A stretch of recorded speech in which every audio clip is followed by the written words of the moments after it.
Mesdames, Messieurs, bonjour, ravi de vous retrouver pour cette nouvelle édition du 7 Actu. Au sommaire, l'Ukraine replonge dans l'horreur. Kiev a subi ce qui est présenté comme la plus importante attaque russe depuis le début de la guerre, faisant au moins 13 morts et plus de 80 blessés. Après l'urgence, place aux solutions, le gouvernement ivoirien dévoile son plan de relogement pour les familles sinistrées. Et pour terminer, place à la rubrique Écho du mondial avec le programme de la Coupe du Monde 2026 de ce jeudi 2 juillet. Et nous ouvrons ce journal par l'actualité internationale.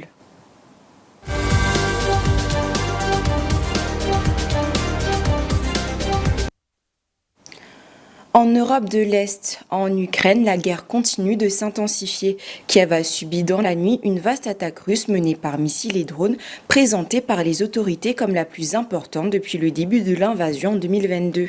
Le bilan provisoire fait état de 13 morts et plus de 80 blessés. Plusieurs immeubles d'habitation ont été touchés et un jour de deuil a même été décrété dans la capitale. Face à cette nouvelle offensive, l'Ukraine appelle une nouvelle fois ses alliés à renforcer sa défense aérienne. Direction l'Europe de l'Ouest. Dans le sud de la France, plusieurs incendies mobilisent d'importants moyens de secours. Le plus préoccupant s'est déclaré entre l'Hérault et l'Aude, où près de 800 hectares de végétation ont déjà été ravagés.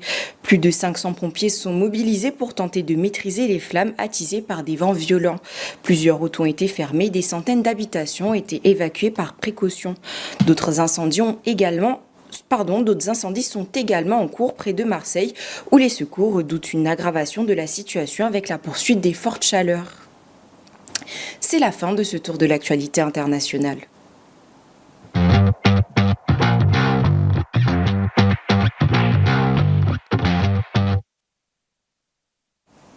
Retour en Côte d'Ivoire. Face aux conséquences dramatiques des récentes pluies, le président Alassane Ouattara a exprimé sur ses réseaux sociaux officiels ses condoléances aux familles endeuillées et sa solidarité envers les sinistrés.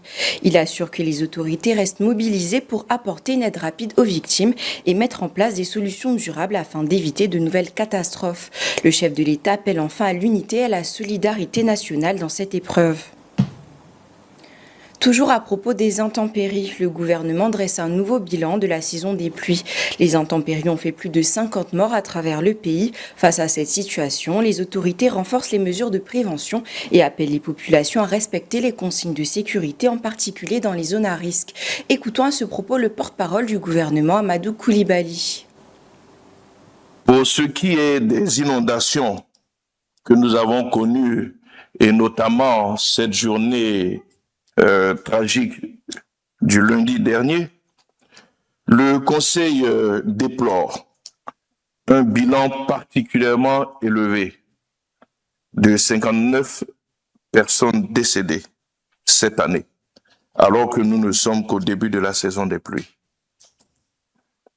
Il est à noter que nous n'avons connu aucune victime dans les zones identifiées comme étant à risque et dont les populations ont respecté les consignes de sécurité du gouvernement et accepté de se déplacer.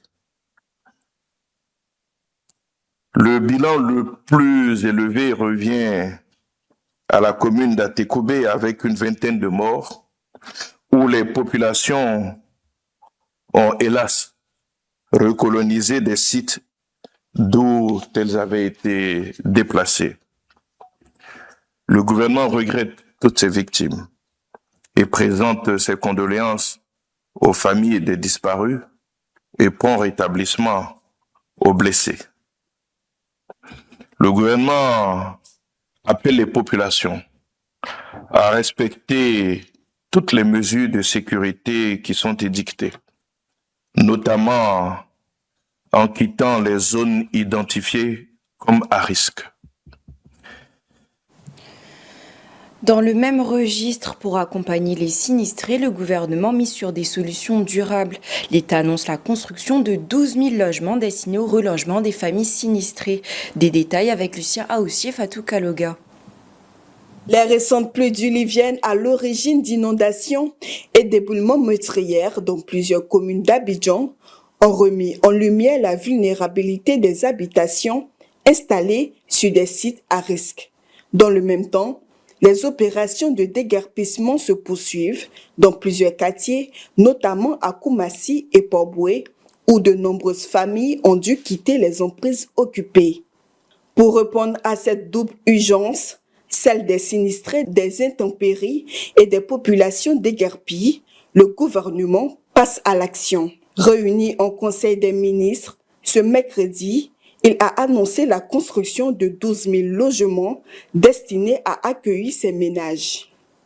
Le Conseil a entendu deux communications relatives à la situation des déguerpissements et de l'inondation due à une saison des pluies particulièrement abondante. En ce qui concerne les déguerpissements, le Conseil a noté avec satisfaction la mise en œuvre effective et diligente des instructions du chef de l'État relativement à la prise en charge des populations impactées. Ainsi, 2 sites de relogement ont été identifiés pour la construction de 12 000 logements à loyer modéré, devant permettre à terme de reloger environ 60 000 personnes. Ce programme de relogement vise à offrir des solutions d'habitat durable aux personnes affectées par les opérations de sécurisation des sites à risque et aux victimes des fortes pluies, avec pour objectif de mieux protéger les populations face aux risques d'inondation et d'éboulement.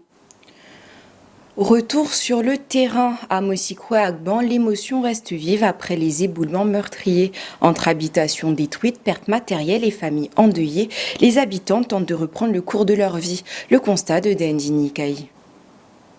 2 jours après les éboulements survenus à Mosikwa et Agban, les autorités ont invité les populations vivant dans les zones à risque à quitter les lieux afin de prévenir de nouveaux drames. Les toitures de plusieurs maisons ont été retirées et certaines habitations éventrées pour contraindre les habitants à quitter leur logement. Parmi les rescapés de l'éboulement de Agban, Karamoko Mariam a échappé de justesse à la catastrophe avec son nourrisson grâce à l'intervention des jeunes du quartier. Dès qu'il dormait là, il a entendu bruit. Donc là, quand il me suis réveillé, dès qu'ils y ont tiré, j'ai l'impression qu'ils ont déchiré le mur avec l'âme. Et puis ici, tout est venu sur moi avec le nouveau-né. Et mon bébé qui a 9 mois.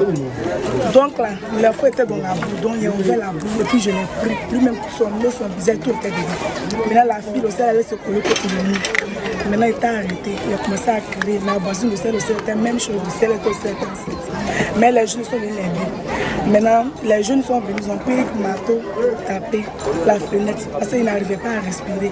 Maintenant, ils ont soulevé l'enfant. Ils ont fait sortir, ils ont rabattu la fenêtre là. Ils ont fait sortir l'enfant avec plus mon bébé de 9 mois.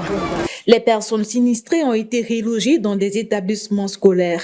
Sur les différents sites, des familles ont été aperçues arrivant avec leurs bagages. Les autorités communales se sont rendues auprès des familles endeuillées pour leur présenter leurs condoléances. Nous nous retrouvons aujourd'hui dans une salle de classe parce qu'il y a eu éboulement de terre. Nous sommes faits de terre, mais partir sous terre de cette façon est très très triste. Et au nom du ministre Paulin Claude Daon, au nom du député Koulibaly Namgosoro dit Papa, nous venons dire Yako aux familles, Yako à Tekoubé et Yako à toute la population de Nématoulaye. Les personnes sinistrées ont exprimé leur reconnaissance envers les autorités pour l'assistance reçue. On dit merci, surtout pour la présence de l'autorité.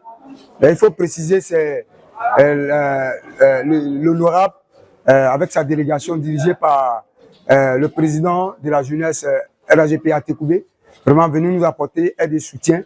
Nous leur disons merci pour l'action. Bon, depuis que l'action s'est posée, depuis lundi, mardi, dès que nous avons une information que la municipalité est le site dédié pour nous, nous avons tout de suite décidé de ruer vers l'endroit et s'organiser et remettre les femmes et les hommes à côté. Donc depuis lundi, mardi, c'est ce que nous faisons. Nous essayons de nous organiser. Vous voyez même les barrages. Les barrages même sont là. Tout le monde est là. Les gens commencent à venir. On s'organise autant qu'on peut. On prie Dieu que après cette traversée, on puisse avoir une mieux-être quelque part. Les habitants de Mosiko et Agbon espèrent désormais qu'une solution durable sera rapidement trouvée afin de leur permettre de retrouver un logement et de reprendre une vie normale. Les fortes pluies se font également sentir jusque dans nos portefeuilles. Au marché Gourou d'Adjamé, les difficultés d'approvisionnement font grimper les prix de plusieurs produits vivriers au grand désarroi des commerçants et des consommateurs. Plus de détails avec Drissa Diané et Carmel Yao. Les étals restent bien garnis. Banane plantain, igname, manioc, tomates ou encore piment continuent d'alimenter le marché Gourou d'Adjamé. Mais derrière cette apparente abondance, les commerçantes évoquent des difficultés de plus en plus importantes pour acheminer les produits depuis les zones de production. Selon elles, les pluies ont fortement dégradé plusieurs axes, rallongeant les trajets et augmentant les coûts de transport. Chez nous, là-bas, à cause de l'eau, là, il n'y a pas de route. On ne peut pas rentrer même en brousse pour payer les bananes, parce que les routes sont gâtées. Donc nous demandons l'État pour faire un effort pour aller arranger les routes de notre campement. Là. Faire achat à Divo, dans un village qui s'appelle à Djeriye. Mais on n'est pas en route. Et avec les cas de cas voient nos cas, on n'est pas en route. La route qu'on prend bagage dedans, là, en tout cas, c'est pas bon. Quand il pleut là, souvent on peut faire une semaine sur la route. On n'est pas encore arrivé à Divoville. Ces surcoûts se répercutent progressivement sur les prix de vente. Les grossistes qui s'approvisionnent ici avant de ravitailler les marchés des communes d'Abidjan disent subir de plein fouet cette hausse avec une marge de manœuvre de plus en plus réduite. Parce qu'il pleut, on ne gagne pas de bagage. Il dit qu'il n'y a pas de route. À cause de ça, on ne gagne pas de bagage. Si le bagage vient là, ça devient cher. Donc on ne gagne pas. Ça vient cher, mollo, on ne gagne pas. Donc il n'est qu'à faire, il n'est qu'à ranger la route. Là, nous tous, on va gagner majement. Qu'est-ce que vous êtes venu acheter et puis vous trouvez ça cher? C'est banane qui est venue. On est venu acheter banane. Donc banane là, c'est cher. Parce qu'on dit qu'il n'y a pas de route. Parmi les produits les plus touchés, la banane plantain. Aliment de base pour de nombreux ménages, son prix connaît une hausse qui oblige certains consommateurs à revoir leur habitude d'achat. Je suis venue même pour acheter de la banane. Mais vraiment, je ne sais pas si c'est l'heure, mais c'est vraiment cher. C'est vrai qu'il n'y a pas de banane, mais le prix est vraiment aisé. J'ai acheté des tomates et dans le marché, on constate qu'il n'y a pas pratiquement de tomates. Donc c'est vraiment cher. Si les pluies persistent et que les asses desservant les zones de production continuent de se dégrader, commerçants et consommateurs redoutent une nouvelle flambée des prix dans les prochaines semaines avec un impact direct sur le panier de la ménagère.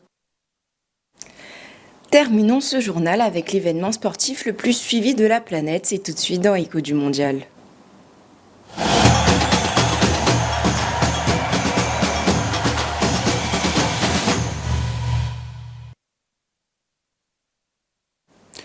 Reçu sur le plateau de Stanislas Dja pour l'édition du 6h, notre chroniqueur sportif Mesmer Yao nous fait le point des dernières rencontres de la compétition. Écoutons-le.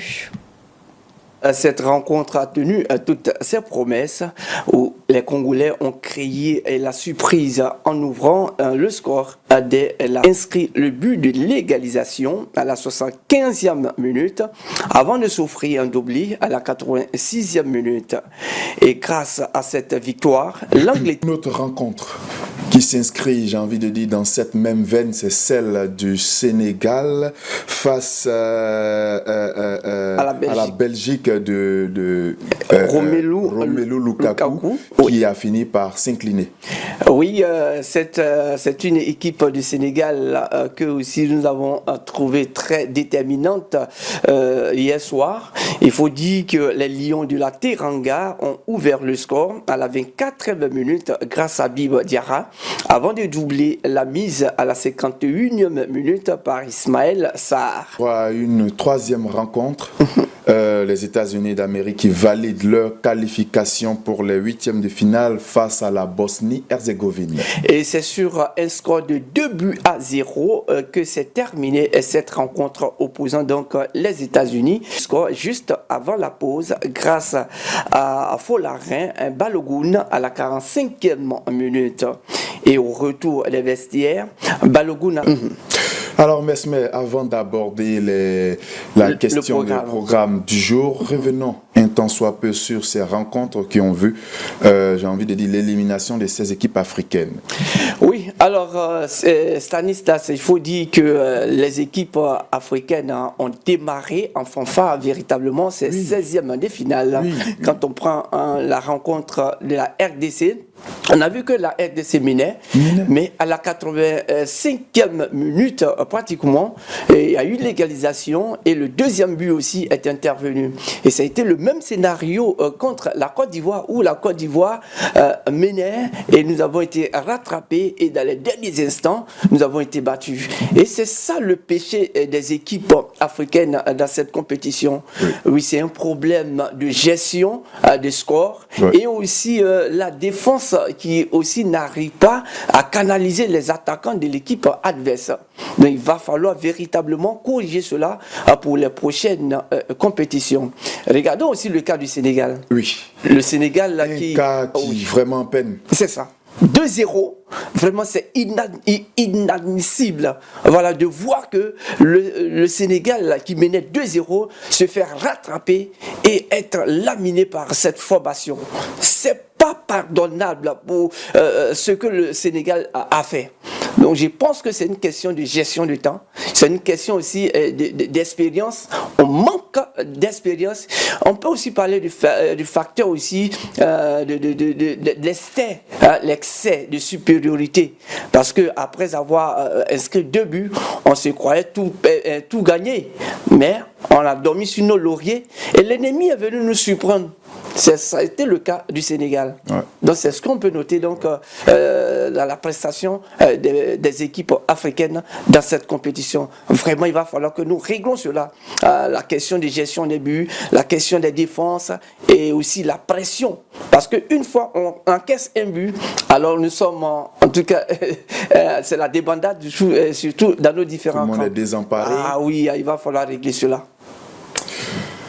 Oh, c'est vraiment désolant. Parce que voir une équipe du Sénégal qui mène 2-0 jusqu'à pratiquement la fin du match et qui se fait rattraper au score. On commence à la 85e minute. À la 85e minute. On mène jusqu'à 2-0 jusqu'à la 85e minute. On s'est fait rattraper. Une minute plus tard, on encaisse le deuxième but d'égalisation et puis dans les prolongations, on prend un troisième but. Et comme on Vraiment, c'est pas pardonnable comme on le dit tous les jours, en football, tant que le coup de sifflet final n'a pas retenti, le match n'est pas terminé. Ah oui. Tout est encore possible. Possible. Je pense que c'est une chose que on doit apprendre aux enfants, aux sportifs dès l'académie, comprendre que avant le coup de sifflet final, rien n'est encore joué. Même si vous menez 10-0, rien n'est encore joué. Comme le dirait quelqu'un pour rire, la Côte d'Ivoire a été éliminée, mais le Sénégal a fait pire. C'est dommage. On se retrouve encore en Afrique. Oui. On va suivre les autres à la télé, espérant toujours qu'une autre équipe africaine va rejoindre en 8e de finale le Maroc. Il reste encore 3 autres équipes. L'Algérie qui joue aujourd'hui. On aura le Ghana et puis le Cap-Vert. On espère que Dieu fera grâce pour que ces 3 pays-là puissent compléter le Maroc et qu'on ait au moins 4 équipes en 8e de finale. Nous terminons cette rubrique par le programme du jour. Les 16e de finale de la Coupe du Monde 2026 se poursuivent ce jeudi 2 juillet avec 3 affiches au programme. À 21h, l'Espagne affronte l'Autriche à Los Angeles. À 1h du matin, le Portugal sera opposé à la Croatie à Toronto. Enfin, à 5h du matin, l'Algérie défiera la Suisse à Vancouver pour tenter de décrocher son billet pour les 8e de finale. C'est la fin de cette édition. Merci de nous avoir suivis. Bonne suite de programme sur cette info et sur cetteinfo.ci.